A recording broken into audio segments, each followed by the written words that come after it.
नमस्कार, मैं हूं संजय शर्मा। आप देख रहे हैं 4PM न्यूज नेटवर्क। मुझसे मेरे कई साथी पूछ रहे थे कि भारतीय जनता पार्टी का क्या प्लान है।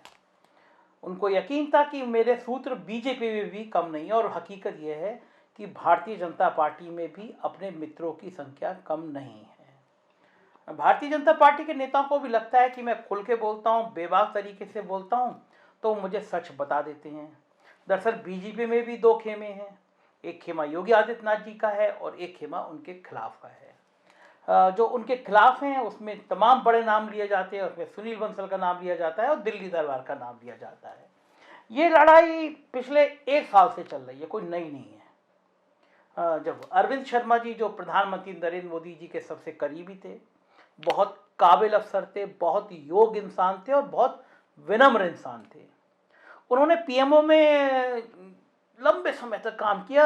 गुजरात में जब मुख्यमंत्री थे मोदी जी, तो आत्मा की तरह, साय की तरह से उनके सचिव थे। वो लोग बताते हैं जब दिल्ली में नरेंद्र मोदी जी आए तो जो अफसर उनको पहली बार प्रस्ताव बता रहे थे, शपथ देने से पहले, तो वो अरविंद शर्मा थे। तो वो कहानी सब आपको याद ही है कि किस तरह अरविंद शर्मा लखनऊ भेजे गए और नौकरशाहों ने, कुछ योगी जी के नौकरशाहों ने योगी जी को समझाया कि अगर आपने अरविंद शर्मा को डिप्टी सीएम या मिनिस्टर या कोई महत्व दे दिया तो आपकी हैसियत कम हो जाएगी, क्योंकि एक पैरेलल, एक सत्ता का केंद्र बन जाएगा। दिल्ली को यह फीडबैक था कि जो उत्तर प्रदेश के नौकरशाह हैं वो योगी जी को तबाह कर रहे हैं। उनको यह भी पता था कि कौन कौन अफसर भ्रष्टाचार के क्या क्या रिकॉर्ड बना रहा है। अब दिल्ली तेज है, मोदी जी का और अमित शाह के नेटवर्क का कोई सानी नहीं है। ये दोनों नेता बीजेपी के एक ऐसा बड़ा कद बना गए हैं जिसने पूरे विपक्ष को बौना कर दिया है। आज भी हमने जब जब दौरा किया गांव में तो देखा कि नरेंद्र मोदी के प्रति बहुत ज्यादा सहानुभूति आज भी है। अगर ये लोकसभा का चुनाव होता तो मैं फिर कहता कि चुनाव ही नहीं है, बीजेपी फिर एक तरफा जीतती। मतलब पार्लियामेंट, देश का नेतृत्व मोदी करें, इसकी स्वीकारता है समाज में। और नरेंद्र मोदी और अमित शाह की जोड़ी बिल्कुल राम लक्ष्मण वाली जोड़ी है, इसमें भी किसी को कोई शक नहीं है। तो जब प्रधानमंत्री जी का फोटो भारतीय जनता पार्टी की यूपी इकाई के ट्विटर से हटा तो ये जंग और जारी हो गई थी। हम लोगों ने कई यूट्यूब पे किस्से पहले भी बताए हैं आपको, और बाद में भी बताए हैं कि किस तरह गोरखपुर में जब कैंपेनिंग हुई तो जो होर्डिंग लगे उसमें प्रधानमंत्री की फोटो थी, योगी जी की फोटो नहीं थी। और प्रधानमंत्री जी बनारस में रहे, मिर्जापुर की रैली की उन्होंने, लेकिन योगी आदित्यनाथ ने प्रधानमंत्री के साथ मंच साझा नहीं किया।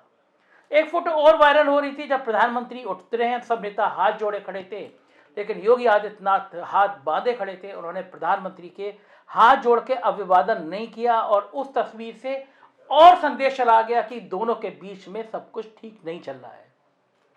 अब जो एग्जिट पोल आए हैं बड़े बड़े चैनलों पे, जो आपने एग्जिट पोल देखे हैं, उसके बाद भारतीय जनता पार्टी में क्या चल रहा है ये मैं आपको बता रहा हूं। और मैंने भारतीय जनता पार्टी के यूपी के सोर्स से, भारतीय जनता पार्टी के दिल्ली के मित्रों से, नागपुर में संघ कार्यालय के अपने संपर्क और सूत्रों से मालूम किया।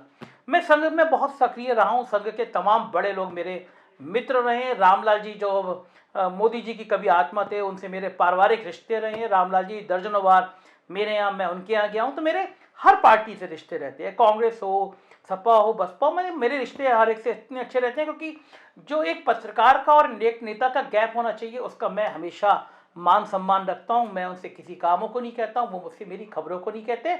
और यही कारण है कि रिश्ते किसी पत्रकार के किसी भी नेता के साथ बहुत सहज और बहुत अच्छे होते हैं, और ईश्वर की कृपा से मेरे बहुत अच्छे हैं और बहुत लोग मुझे प्यार करते हैं। तो मैं उन सारे सोर्स से मैंने पूछा कि जो एग्जिट पोल आ रहे हैं इसके क्या संकेत हैं। तो पता चला कि एक ऑपरेशन योगी प्लान तैयार है अमित शाह जी के पास।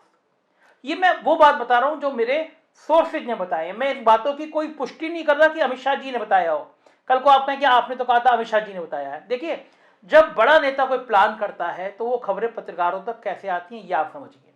जब बड़ा नेता प्लान करता है तो उसके 2-4 मित्र होते हैं, 2-4 पत्रकार होते हैं, या इस तरह के सोर्स होते हैं जिनसे वो डिस्कशन करता है। तो अगर आपके सोर्स वहां तक हैं, आपका कोई लिंक वहां तक है, तो खबर आपको मिल जाती है। तो जो एक बीजेपी ने ऑपरेशन प्लान तैयार किया है, मैं आज उसके बारे में आपको बता रहा हूं। वो ये है कि प्लान ए में है कि अगर भारतीय जनता पार्टी 200-210 के आसपास या 190 के आसपास आती हुई दिखाई देगी तो अमित शाह संभवतः लखनऊ आएंगे। और ये संख्या अगर 230 तक भी पहुंच जाएगी तो शायद गृह मंत्री अमित शाह लखनऊ आएंगे और लखनऊ कैंप करेंगे। अब आप पूछेंगे कि भाई मतदान से पहले तो नेता आता है, मतगणना के बाद जब रिजल्ट आ रहा है तो शपथ से पहले ये नेता क्यों आएंगे? तो वो ऑपरेशन प्लान बीजेपी का ये है कि अगर 210, 220, 230 तक सीटें रहती हैं तो मुख्यमंत्री का चेहरा बदला जाएगा, योगी आदित्यनाथ को दोबारा मुख्यमंत्री नहीं बनाया जाएगा। उसके पीछे कारण यह है कि 2024 बहुत पास में है और उत्तर प्रदेश वो राज्य है जो मोदी जी को दोबारा दिल्ली दरबार की कुर्सी पर बैठा सकता है और हटा भी सकता है। ये मैं दावा कर रहा हूं, अगर नरेंद्र मोदी और अमित शाह ये चुनाव नहीं संभालते, ये दोनों कैंप नहीं करते, अन्न की राशन की वाली जो योजनाएं हैं वो मोदी जी का प्रोडक्ट नहीं होती, जगह जगह भाषणों में मोदी जी उन योजनाओं का जिक्र नहीं करते, अमित शाह ताबड़तोड़ रैली नहीं करते, तो भारतीय जनता पार्टी 50 सीटों पर सिमट कर रह जाती। सैकड़ों गांवों में मैंने दौरा कर लिया, हजारों आदमियों से मैंने बात कर ली।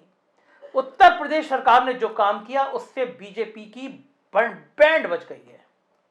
नरेंद्र मोदी जी ने और अमित शाह ने एक बहुत खूबसूरत पिछड़ी जातियों का गुलदस्ता तैयार कर लिया था। योगी जी के ठाकुरवाद ने उस गुलदस्ते को बहुत तहस नहस कर दिया। बहुत मुश्किल से अमित शाह ने, बहुत मुश्किल से नरेंद्र मोदी ने, बहुत मुश्किल से धर्मेंद्र प्रधान और अनुराग ठाकुर की टीम ने इसको सर्वाइव करने की कोशिश की। मैं अभी ये नहीं कह रहा कि बीजेपी की सरकार मुझे बनती नजर आ रही है, क्योंकि मेरे सर्वे में जो मैंने और पॉलिटिकल इनने मिलकर किया, उस सर्वे में सरकार बनती नजर नहीं आ रही है। लेकिन बीजेपी के जो आंतरिक सूत्र हैं जो मान रहे हैं कि सरकार बन रही है और बीजेपी 220-230 तक आती है, तो अगर 230 तक आती है तो संभवतः योगी आदित्यनाथ मुख्यमंत्री नहीं बनेंगे।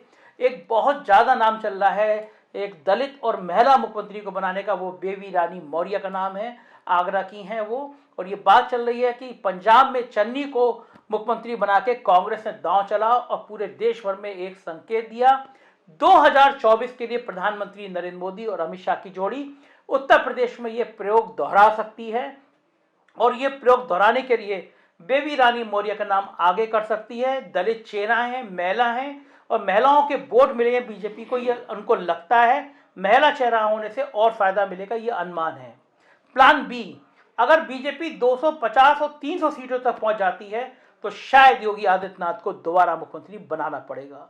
वो इसलिए बनाना पड़ेगा, 250 और 300 सीटों तक पहुंचने का मतलब है कि योगी आदित्यनाथ का उग्र हिंदुत्व का कार्ड चल गया।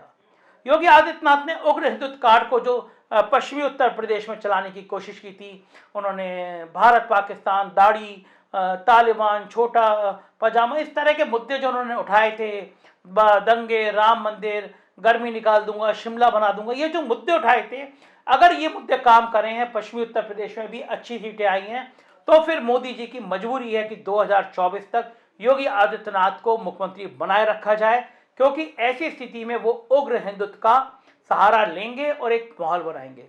लेकिन ये एक बात तय है, चाहे 250 सीटें आए, चाहे 300 सीटें आए, लेकिन इस बार कमान दिल्ली अपने हाथ में रखेगी।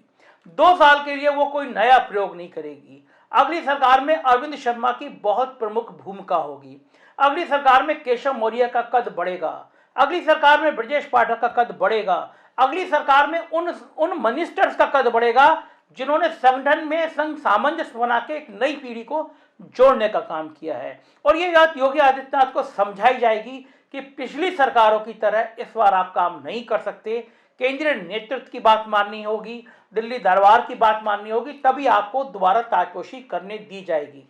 ऑपरेशन योगी अमित शाह इसलिए भी करना चाहते हैं, उनको लगता है कि योगी आदित्यनाथ इस बात के लिए राजी नहीं होंगे कि उन्हें दोबारा मुख्यमंत्री ना बनाया जाए। इस स्थिति में वो बगावत कर सकते हैं और ये देखने वाली बात होगी कि कितने विधायक उनके साथ जा सकते हैं। तो मेरे सोर्स बता रहे हैं कि अगर 220 क्रॉस होगी तो अमित शाह जी यहाँ पे आएंगे, संघ के कुछ बड़े प्रचारक आ सकते हैं, संघ की एक मीटिंग रखी गई है, दत्तात्रेय जी और मोहन भागवत जी की थोड़ी योगी जी को लेकर विचारधारा अलग अलग है, उस पर डिस्कशन होगा। जाहिर है भाजपा और संघ के लिए अगले 48 घंटे बड़े महत्वपूर्ण हैं। योगी आदित्यनाथ की भूमिका देश के चुनावों में अलग अलग राज्यों में क्या रहने वाली है, इस पर विचार होगा। योगी आदित्यनाथ को समझाया जाएगा कि आपकी उत्तर प्रदेश के अलावा देश को जरूरत है आपके 5 ब्रांड भाषणों की, देश के अलग अलग राज्यों में जरूरत है। अब देखना यह है कि बीजेपी किस हद तक आगे जाती है। अगर बीजेपी 150 से नीचे रह जाती है तो इसका पूरा ठीकरा योगी आदित्यनाथ के सिर पे फोड़ा जाएगा। कहा जाएगा कि आपकी सरकार ने जो काम किए थे उन्हीं के कर्मों का ये नतीजा है। जाहिर है भाजपा के एक खेमे में बहुत उथल पुथल है, क्या होंगे परिणाम ये 10 तारीख की रात तक पता चल जाएगा। लेकिन बीजेपी का ये इनपुट था, मैंने सोचा आपको बता दूं। ऐसी खबरों के लिए, अंदर की खबरों के लिए, उत्तर प्रदेश की राजनीति के लिए जानना हो तो देखते रहिए 4PM न्यूज नेटवर्क। यही चैनल है जो आपको अंदर की राजनीति की हर खबर बताएगा। Thank you.